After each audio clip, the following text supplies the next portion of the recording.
Hi welcome to unlocking chemistry.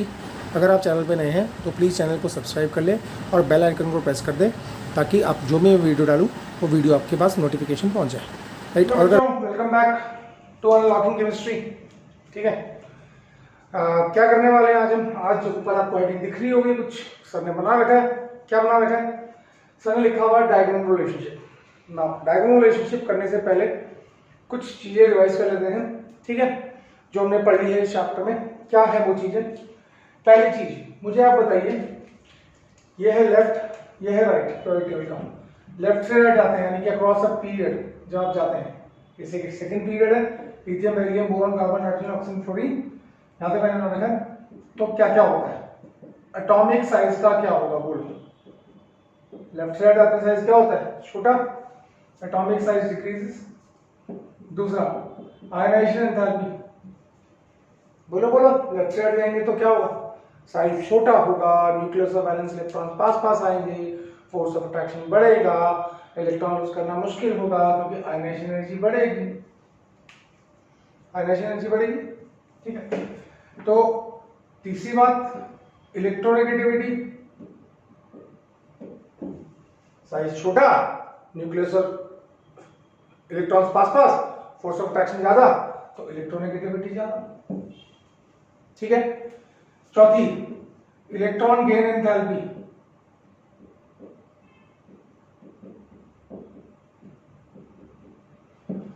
जितना size छोटा होता है उतनी तेजी से इलेक्ट्रॉन अंदर आता है, उतनी ज्यादा एनर्जी बाहर निकलती है, तो electron gain enthalpy left side direction में हमेशा बढ़ती है। ठीक है, ठीक है। पांचवा मेटालिक कैरेक्टर, ऑब्वियसली बात है, मेटालिक कैरेक्टर मतलब tendency to lose electron. Size छोटा होगा राइट हाथ में आते समय तो क्या होगा? न्यूक्लियस और वैलेंस इलेक्ट्रॉन पास पास हो जाएंगे, तो लूज करने का टेंडेंसी कम हो जाएगा, तो मेटालिक कैरेक्टर डिक्रीज हो जाएगा। ठीक है, अब इन्हीं प्रॉपर्टीज को लेफ्ट से राइट साइड जाते समय ionization atomic size decreases, ionization energy increases, electronegativity increases, electron gain enthalpy increases और metallic character decreases.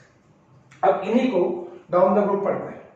Atomic size क्या होता है? इंक्रीज होता है क्योंकि नंबर ऑफ शेल्स बढ़ता है। दूसरी बात आयनाइजेशन एनर्जी, क्योंकि साइज बड़ा होगा तो आयनाइजेशन एनर्जी कम होगी। तीसरी बात साइज बड़ा तो इलेक्ट्रोनेगेटिविटी कम,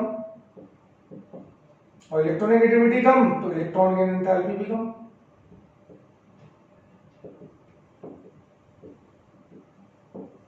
ठीक है, और electron gain enthalpy down down जाएंगे, साइज बड़ा तो इलेक्ट्रॉन यूज करना आसान, यानी कि metallic character increase.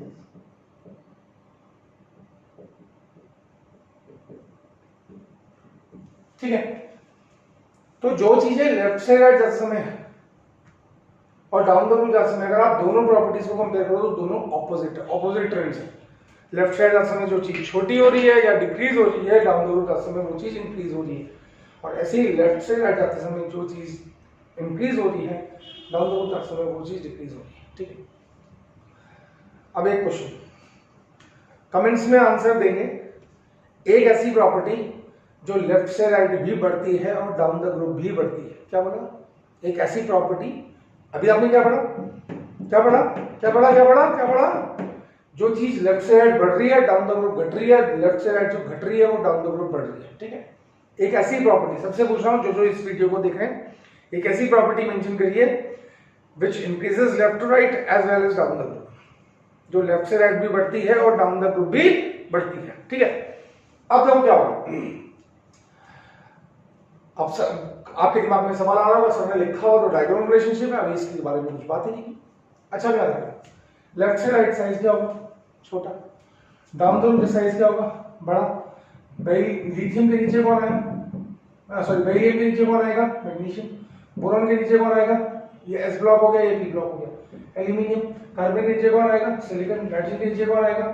Phosphorus. Oxygen के नीचे कौन आएगा? Sulphur and so on. ठीक है, इसको सेंटर पॉइंट ले लो। राइट से लेफ्ट जाओगे साइज बड़ा, डाउन द ग्रुप जाओगे साइज बड़ा, और साइज की वजह से ज्यादातर प्रॉपर्टीज है। यहां से यहां जाओगे, इसको सेंटर पॉइंट लेके यहां से यहां जाओगे साइज बड़ा, यहां से यहां जाओगे साइज बड़ा, यहां से यहां आओगे डायगोनल आ गया डायगोनल, ये और ये साइज कंपेरेबल।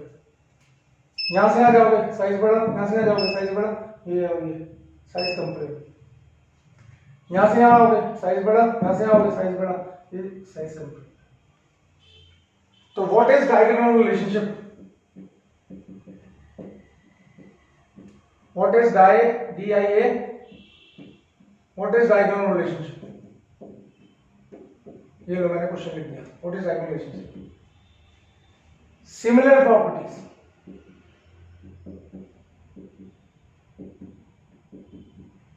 डायगोनल रिलेशनशिप का मतलब क्या है? Similar properties. ठीक है, किसके बीच में? Of first member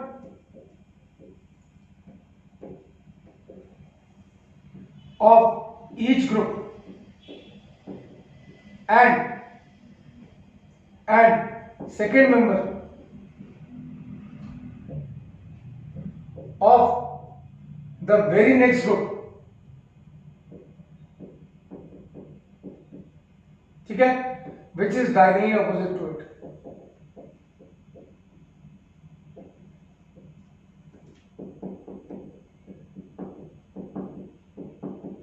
it's called diagonal relationship. दिखाई दे रहा है आप लोगों को? गुड। तो सिमिलर प्रॉपर्टीज किसकी? लिथियम की। और जो अगला ग्रुप है, लिथियम कौन से ग्रुप का एलिमेंट है? पहले ग्रुप का एलिमेंट है। उसके अगले ग्रुप का नेक्स्ट, इमीडिएट नेक्स्ट ग्रुप का सेकेंड मेंबर, जो कि इसके डायगोनली अपोजिट है।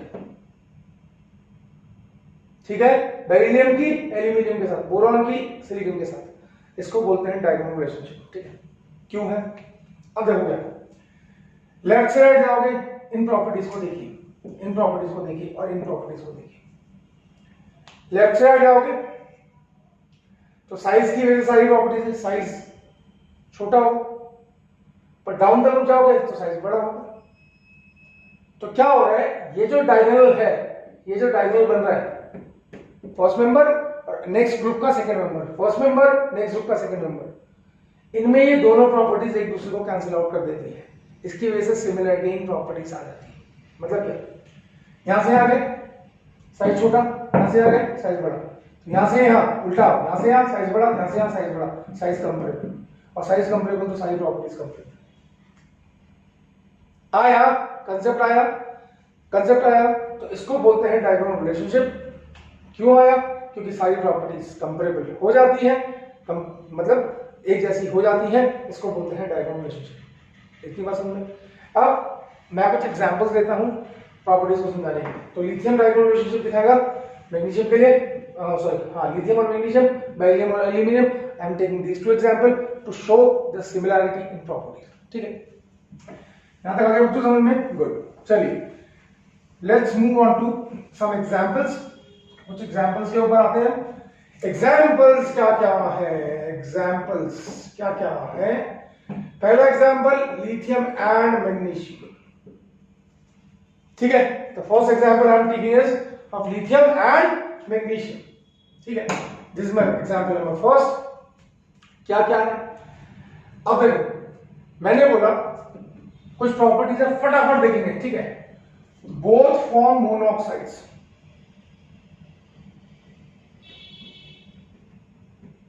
मोनोऑक्साइड्स क्या होता है? जिसमें O2 नेगेटिव आयन होता है। जैसे Li2O बनेगा और MgO बनेगा। इनको बोलेंगे लिथियम मोनोऑक्साइड, मैग्नीशियम मोनोऑक्साइड। दोनों मोनोऑक्साइड बनाते हैं। बाकी जो अदर मेंबर्स हैं इन दोनों ग्रुप के, वो पेरोक्साइड या सुपरऑक्साइड्स बनाते हैं। ठीक है, दूसरा, बोथ फॉर्म हाइड्रेटेड सॉल्ट्स। ठीक है, मतलब इनके सॉल्ट्स के साथ वाटर ऑफ क्रिस्टलाइजेशन होता है। जैसे लिथियम के साथ होगा LiCl.2H2O, Mg के साथ होगा MgCl2.8H2O, कभी कभी 6H2O भी लिखते हैं इसको। ठीक है, तीसरा, बोथ रिएक्ट विद नाइट्रोजन। ये याद करना पड़ेगा, both react with nitrogen to form nitrides. जैसे Mg एंड सॉरी पहले लिथियम N2 के साथ रिएक्ट करेगा, Li3N बनाएगा। क्या बोलेंगे इसको? Lithium nitride.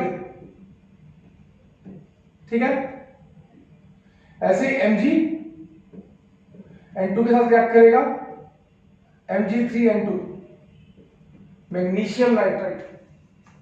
तो 3 बॉन्ड समझ में आया, ठीक है। चौथी बात, चौथा point, fourth point of difference, fourth point of similarity, sorry, दोनों के कार्बोनेट्स और hydrates, hydroxides, sorry, LiOH Li2CO3 MgOH whole twice and MgCO3, ठीक है। हाइड्रोक्साइड्स एंड कार्बोनेट्स, क्या बोला, हाइड्रोक्साइड्स एंड कार्बोनेट्स आर क्या क्या insoluble in water.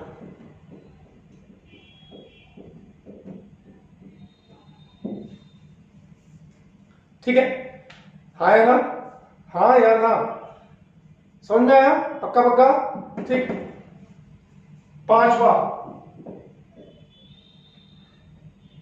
Both form thermally stable, carbonates thermally unstable, sorry, thermally unstable, मतलब अगर इनके कार्बोनेट्स को हीट करेंगे, carbonates and hydroxides,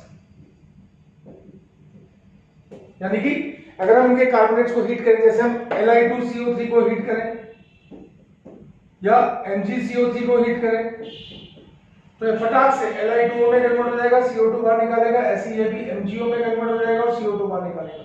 same is the case with hydroxides, मतलब जो और इनके ग्रुप के मेंबर्स हैं, ठीक है, वो ज्यादा स्टेबल कार्बोनेट्स और हाइड्रोक्साइड्स बनाते हैं, इनके हाइड्रोक्साइड्स और कार्बोनेट्स कम स्टेबल होते हैं, ठीक है, हो गया।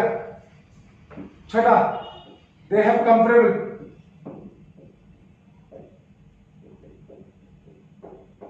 एटॉमिक एंड आयनिक रेडियस, ठीक है। जैसे अगर मैं बोलूं लिथियम, लिथियम का एटॉमिक रेडियस 152, मैग्नीशियम का एटॉमिक रेडियस 160, ज्यादा अंतर नहीं, ठीक है। अब जैसे Li पॉजिटिव बनाएगा, Li पॉजिटिव कितना बनेगा, Li पॉजिटिव 76 पिकोमीटर में मिलता है यहां, और Mg2 पॉजिटिव बनाएगा, ये 72 पिकोमीटर, तो सीधा देखो कितना कम डिफरेंस है। तो ये कुछ प्रॉपर्टीज है जो कि सिमिलर है, और सिमिलर मेन कारण, मैंने लास्ट में ये लिखा, मेन कारण ये है ज्यादातर प्रॉपर्टीज के सिमिलर होने का। मेरी बात समझ में आई, हाँ या ना। तो ये कुछ प्रॉपर्टीज है बेटा जो लिथियम और मैग्नीशियम सिमिलर दिखा रहे हैं, जो कि एक दूसरे के डायगोनली अपोजिट है। जल्दी नोट करो, फिर आते हैं एग्जांपल नंबर 2 पे। क्या समझ में आया? तो एग्जांपल नंबर 1 मेरे ख्याल से समझ में आ गया डायगोनल रिलेशनशिप का। एक और एग्जांपल कर लेते हैं ताकि आपको और ज्यादा क्लियर हो जाए। अच्छा, डायगोनल रिलेशनशिप आप कहां कहां पढ़ोगे? अगर मैं बोलूं ये टॉपिक आपको कहां कहां पढ़ना है, ये चैप्टर 3 में तो पढ़ना ही पढ़ना है, ध्यान से सुनना मेरी बात। कहां पढ़ना है?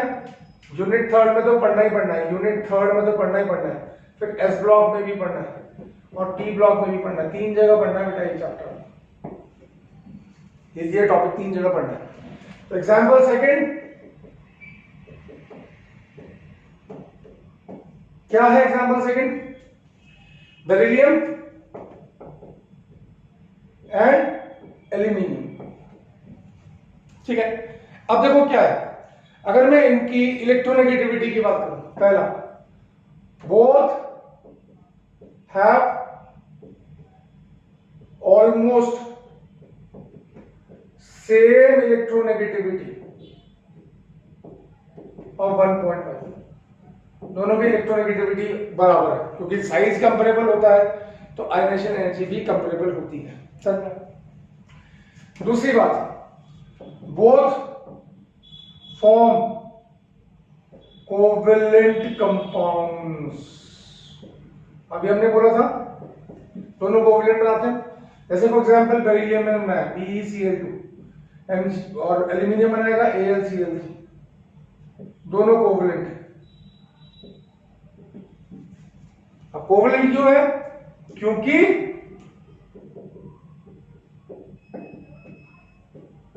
क्योंकि इनकी आयनाइजेशन एनर्जी हाई होगी। हाई क्यों होगी भाई? बेरिलियम अपने ग्रुप में सबसे ऊपर है, ठीक है, बेरिलियम अपने ग्रुप में सबसे ऊपर है, साइज बहुत छोटा है तो आयनाइजेशन एनर्जी ज्यादा। और एल्यूमिनियम, अब हम ग्रुप 13 में आ गए, इसके पास 3 वैलेंस इलेक्ट्रॉन है। अगर इसको आयनिक AlCl3 बनाना है तो उसको कितनी IE1, IE2 और IE3 3 बार इलेक्ट्रॉन यूज करना पड़ेगा।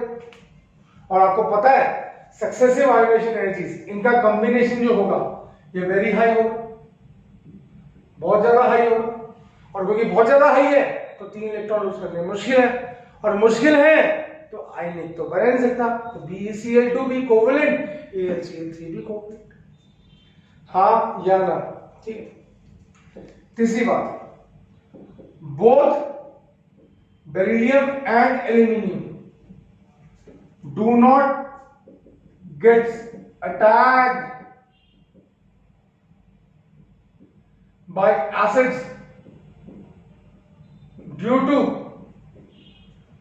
the formation of oxide film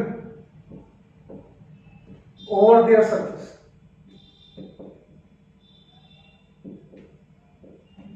ठीक है, अब देखो क्या होगा, ये एल्यूमिनियम की रॉड है,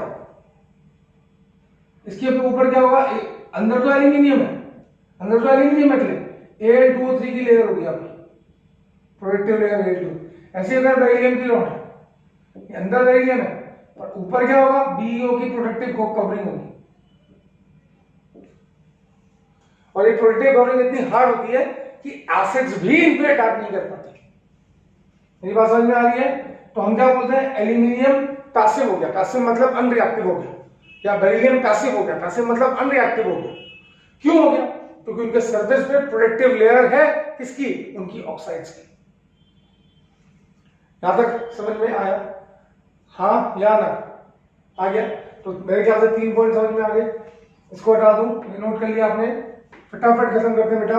2 पॉइंट्स और लिखते हैं और फिर मेरे ख्याल से डायगोनल रिलेशनशिप नाम का टॉपिक भी खत्म हो जाएगा। चौथा पॉइंट क्या? Both beryllium and aluminium form amphoteric oxides and hydroxides. Amphoteric मतलब react with both acids as well as bases, ठीक है। जैसे आपने बोला Al2O3, इसका HCl से रिएक्ट करो तो क्या बनेगा, AlCl3 प्लस 3H2O। तो ये किससे अटैक कर रहा है, एसिड रिएक्ट कर रहा है एसिड से, तो इस समय क्या है, बेस है, ठीक है। और Al2O3 को NaOH से रिएक्ट करो, तो अभी बेस के साथ रिएक्ट कर रहा है, तो यहाँ पे क्या है, एम्फोटेरिक एसिड हो गया, तो एसिड के साथ भी रिएक्ट करता है और बेस के साथ भी रिएक्ट करता है। जैसे एल्यूमिनियम कर रहा है वैसे ही बेरिलियम भी करता है, बेरिलियम की ऑक्साइड्स और हाइड्रोक्साइड्स, ठीक है, ठीक है। 2Al3H, तो क्या बनेगा, Na3AlO3 प्लस H2 बाहर, 3H2 बाहर। इसको क्या बोलते हैं, इसको बोलते हैं सोडियम एल्यूमिनेट।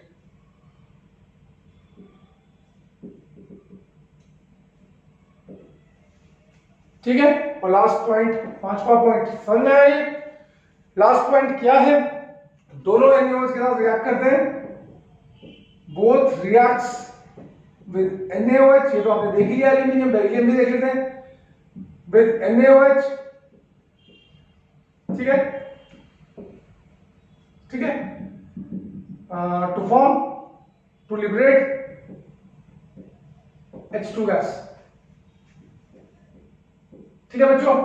तो कैसे रिएक्ट करेंगे, बेरिलियम भी NaOH के साथ रिएक्ट करेगा और एल्यूमिनियम भी NaOH के साथ रिएक्ट करेगा, ठीक है। और क्या बनाएंगे, ये बनाएंगे बेरिलेट, ठीक है। यहाँ पे 2NaOH क्या बनेगा, Na2BeO2 और H2 गैस बाहर। ऐसे एल्यूमिनियम भी रिएक्ट करेगा, ठीक है, क्या बनेगा, Na3AlO3 प्लस H2 गैस बाहर। तो मेरे ख्याल से समझ में आ गया होगा।